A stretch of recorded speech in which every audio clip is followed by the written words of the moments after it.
adventure! Welcome to the quest of blogging. And today's topic is what to include on the front page of a blog. And right now, let me make myself smaller.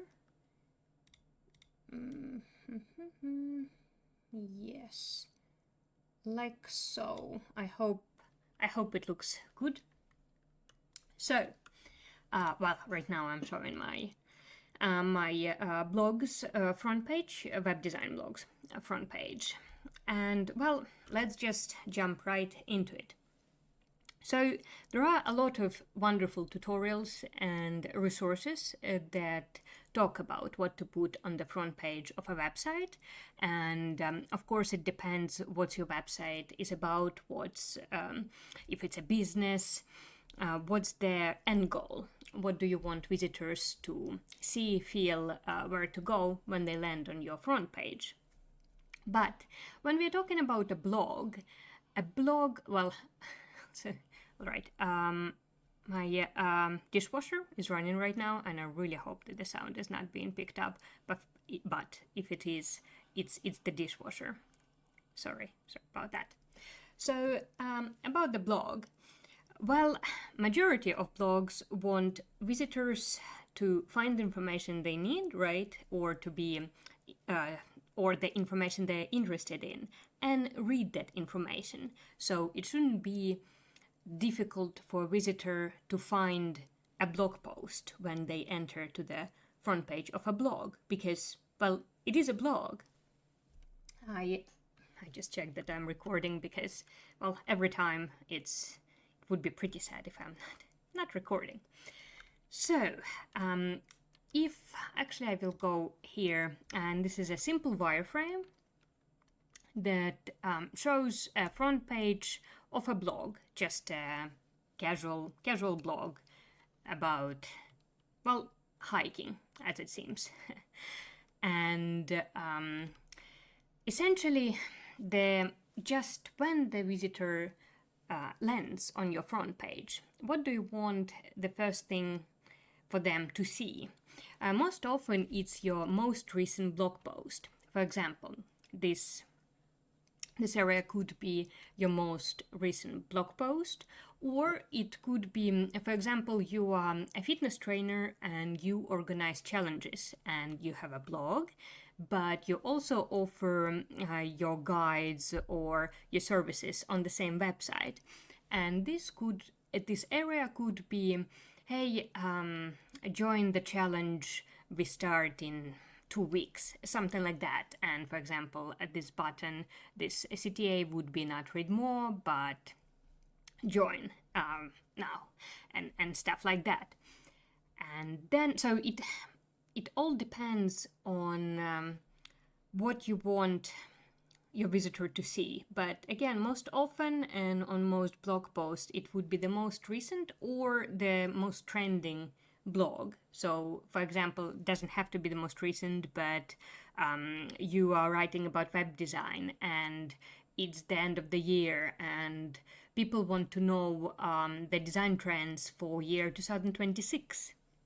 And for example, you would write a blog post about that and you would put it here in front for people to easily see, click, and read what are your thoughts about the process or about the trends, what's about to come. Next, usually you would have latest posts area, and it depends on how many blog posts do you have. Are you a seasoned blogger or did you just start? And mostly, of course, if you are just starting, you wouldn't have 8 blogs to put in here. This is just an example. You could have, for example, three blogs. If you have 4 altogether. Or if you have none whatsoever. Another idea is, so this is my book blog. I still didn't publish, still working on this template, but I want to show you an example of how a layout could look like. So it's quite different from this layout, but the idea is very similar. the first thing when the person lands on the front page would be a blog post. And in here I will have only one blog post. It's about Credence. I actually have to revisit this blog post, I think. But yeah, so as you see, it doesn't, that's all I will have on this front page. Sure, right now I guess it's not really that feels that great because it's not published yet. However, I won't be having really anything else but one blog post. And why is that? It's because I believe that, well, I will actually make myself bigger for this moment. So, I think one of the biggest things when you want to start writing a blog, or well, basically start anything, but especially with the blog, is being unsure and procrastinating and trying to perfect things, right? So, for example, if you have only one blog post and you are not you don't want to have only one, you would want to have more, but then you wrote only one post and then you have some time limitations, things happen, and you never publish the blog post. You're just stuck in that frame of mind where you have to make it perfect. You have to populate blog post, you have to create header image, create a newsletter. But while those things are all nice, and of course it's very good to think about them, when you're just starting out, what's important is just to start. And if you have one blog post, do it, publish it. I'm giving a speech for myself right now because my book blog is still not published, and I will. You know what? I will publish it. I will publish it before I aired this video. So today is Wednesday. This video is coming out on Friday. This blog will be published. So I encourage you to do the same. If you're still unsure, if you have only one blog post, just publish it. It will be all right. It's better to have a website than not to have one. All right, I will make myself smaller again. So then we are back. Yes, we are back to the simple wireframe, and then the end of the wireframe or the end of the front page would be, for example, newsletter, and then you would have your footer at the bottom. So this is just a simple example, and most of the blogs follow this kind of layout. So, for example, you would have either some sort of call to action.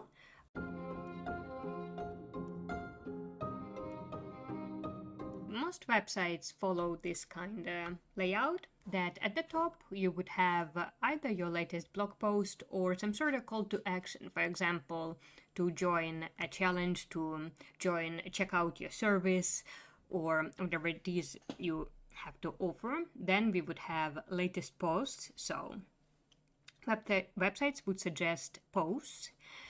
And then, for example, it doesn't have to be latest posts, could be trending posts, could be that you have a couple of categories on your website and you could separate these blogs by latest in, for example, for the book blog, it could be latest in romance, latest in mystery, latest in fantasy.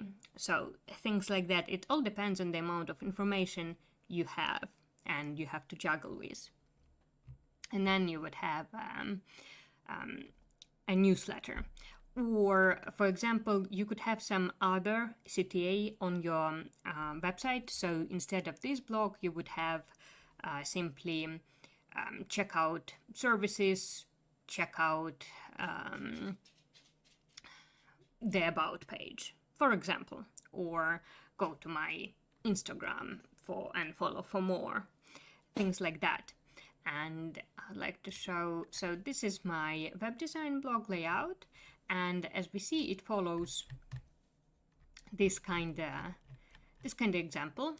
So I have a header, and I am creating a lot of color palettes, and I'm very interested in nature and colors of nature. I really love sharing that. I share that on Pinterest, and I talk about it on my YouTube channel as well. So the first thing I have is the color palette of the week. So it's a thing I'm experimenting with, and I'm just showing different colors that could be combined and how they could be combined in illustration. And these colors could be found on Pinterest as well. So for example, when people look for inspiration, they could see how things could be used. And then I have a welcome message, welcome adventurer, and let's create some good shirt. And I'm a big fan of The Good Place, the TV show. So that's where this is coming from. And then, as we see, I have latest on the blog, and these are the latest blog posts I have. At the moment, I have 6 blog posts here. I started with 3, but it looked quite short. My front page is not that long overall, so I included 3 more. One thing I would suggest that imagine when a person is checking out your blog on mobile. So for example, if we go to mobile, you don't want people to scroll forever. So just remember when you are creating your page that it doesn't have necessarily, well, unless absolutely mandatory, that it doesn't have 10 sections. But even if it's mandatory, just rethink the information you want to have there, because someone who would use your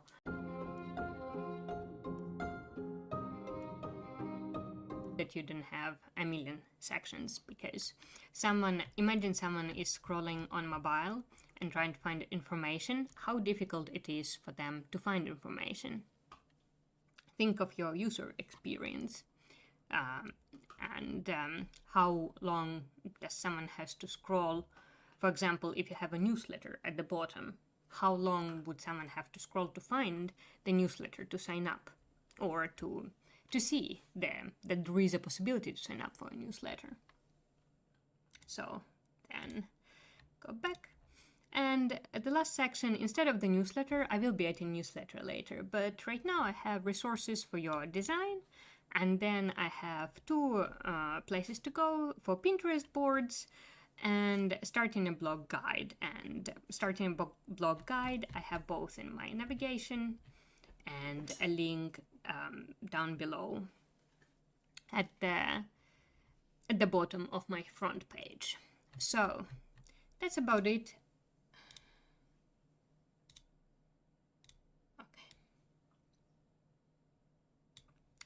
I hope this quick overview covered the questions you've had and answered the questions you had.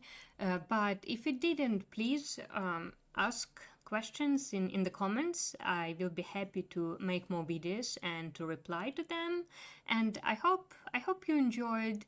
And yeah, see you next.